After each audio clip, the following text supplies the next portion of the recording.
So has your relationship with the Tates impacted your life? Absolutely, man.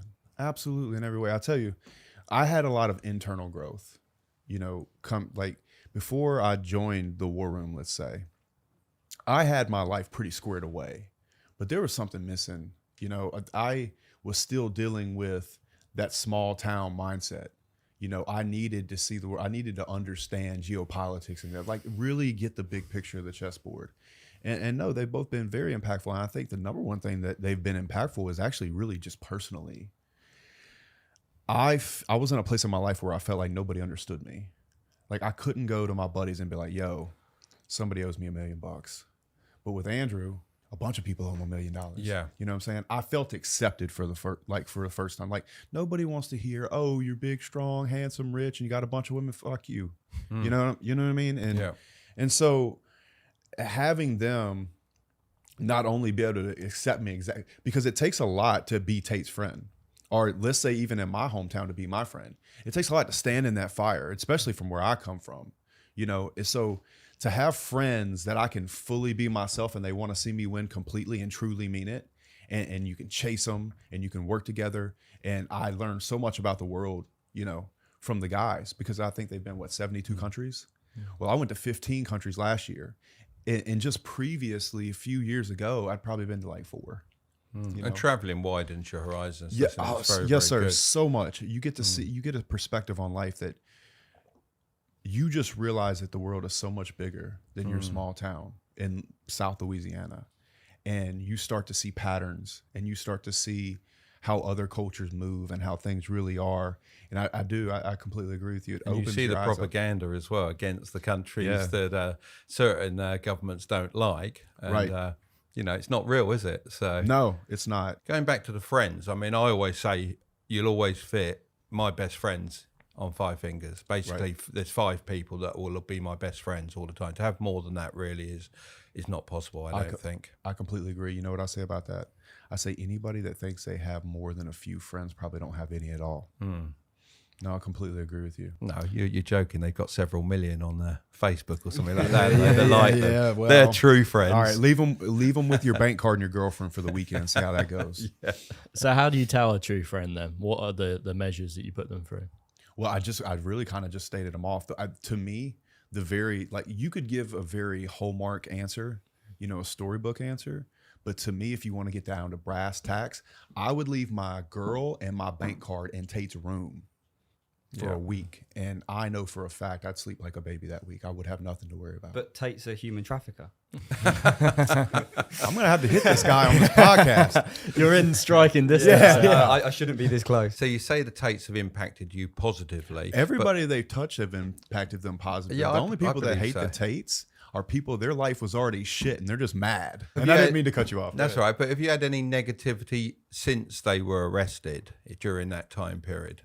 Oh, I get it every day. Okay. Particularly on Twitter. Yeah, no, I get attacked for it. I don't care. Twitter's the Wild West. Yeah, man. I get it. But I mean, I get it. I mean, I get it on all platforms, mostly Twitter, because we know Twitter's the most aggressive, right? Yeah. But listen, man, like I've done real business in the real world. I've dealt with real stress, real pressure, schedules, deadlines. You know what I'm saying? Like I know what you're saying. Yeah, you know that. Yeah. Some dickhead talking shit behind an avatar on Twitter means nothing to me. Making a payroll when you have a huge AR and trying to build a business and taking a second mortgage on your house, that's pressure. And not being able to make that payroll or almost. Almost. Yeah. I've never missed one in Nor 13 have I. years. Nor have I. And I think it's the most important thing because Yes, sir. that trust between you and your employees is paramount. And you don't pay them once. That's a big trust break. It'll never go away. Yeah. Yeah. So you mentioned the war room earlier. What is actually involved in that? And I've seen like it's a $5,000 to join or something. And then $5,000 annual. Is it a one-off pay? Oh, it's an annual payment. Yes, sir. It's annual. Well, a lot of people think that it's month to month. Man, that's crazy. $5,000 for what those young men are getting. You have guys, particularly in the Western world, the way the laws are, is not only will you make money and not only is the best network in the world, but we're helping these young men not step on landmines that they would have stepped on. How much is a divorce going to cost you?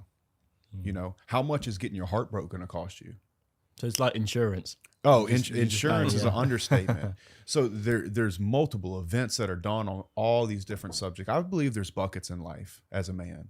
You know, you have the money bucket, but that bucket can fill up. If you can get to a certain amount of money, but if you're a fat slob or you don't understand women, you have no frame, all you're going to do is get wrecked and they're going to take it from you. You know, if you don't know how to walk into a room with people that have a high net worth and know how to act and move and be respectful and shake their hand and look them in the eye and do those types of things, they're gonna smell it on you because they have all this experience. We're developing young men. It's like having thousands of sons in there and all of us are chipping in when they ask certain questions on certain skill sets. Like we are literally fathering these young men and having guys as brothers. Like not all of them are younger than me, and you know there's some guys in the war room that are worth tons more than I am. And what it's really about is having a group of guys that have come together that are strong and taking on the world together. Another thing that we're doing together that I think is very, very impactful is the real world. The real world. Yeah, I was going to say, like, what's the difference between the two? Because they're both a subscription. Exactly. Right? So the war room is annual, but the real world is $49 to not sit in front of a professor that's never owned a business, to learn directly from a gentleman that owns a business that is doing it right now today. And everybody in that room is right now today doing that business, helping you solve problems. The good thing about the real world is you're getting real answers in real time for real money. There is no report card, there's a paycheck. The real world is the best school in the world, in my opinion. And the reason is you could go to Harvard and go get in 6 figures of debt, or you could pay $49 a month and learn from a guy that's making money right now. Literally right now. Where else in the world are you going to get it? I don't know. So do you think normal universities are a scam then? Because like you said, they're not learning from people that have actually done the business. Well, I think that anybody that's not going to get a degree that's directly going to tie, like a doctor, a pharmacist, a lawyer, you know, a nurse. Like I don't think going to get a criminal justice degree or an arts degree or some nonsense like that is. And do I want to call it a scam? I think it's a good way to put people in debt and get people to stay in the system, particularly in a Western nation. 100%. Yes, sir, I do. I think you could probably do open heart surgery off of YouTube at this point. You know what I'm saying? Well, probably, yeah. Or you could. I wouldn't want someone doing open heart surgery on and I wouldn't. YouTube And video, so, like, go to college, right? But these people that are getting these degrees that are kind of worth, and they're just doing it because it's the next step in their life. These young men that are joining the war room, they're not doing that. They're skipping it. And I wish if I could go back, if the real world existed when I was coming out of high school and YouTube was as big as it was, and I had the information that maybe my parents aren't right, that maybe my teachers aren't right, I'd pay money right now to get that 4 years back. You know what I'm saying? I really would. There are kids in the real world right now making more money than their parents. I got kids working for me that make more money than their parents. And it's all because what we're doing online together as a unit.